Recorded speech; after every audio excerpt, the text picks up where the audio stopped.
ಬೇರೆ ಮಾಡಿ.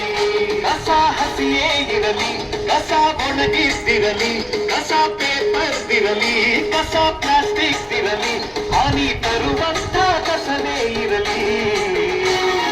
ಬೇರೆ ಮಾಡಿ ಎಲ್ಲ ಬೇರೆ ಮಾಡಿ, ಬೇರೆ ಮಾಡಿ ಎಲ್ಲ ಬೇರೆ ಮಾಡಿ.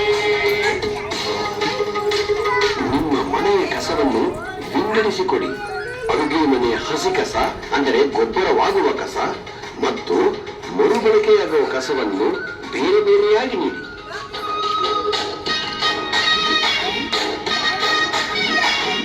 ಅಂಗಡಿಗೆ ಹೋಗುವಾಗ ಬ್ಯಾಗ್ ಅಂದರೆ ಚೀಲವನ್ನು ತೆಗೆದುಕೊಂಡು ಹೋದರೆ ನಷ್ಟಕ್ಕಿಂತ ಲಾಭವೇ ಜಾಸ್ತಿ.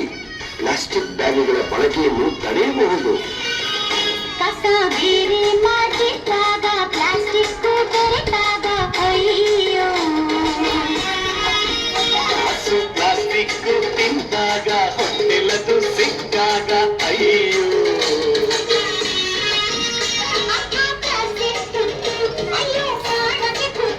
ಪ್ಲಾಸ್ಟಿಕ್ ಸಿಕ್ಕಾಕೊಂಡ್ರೆ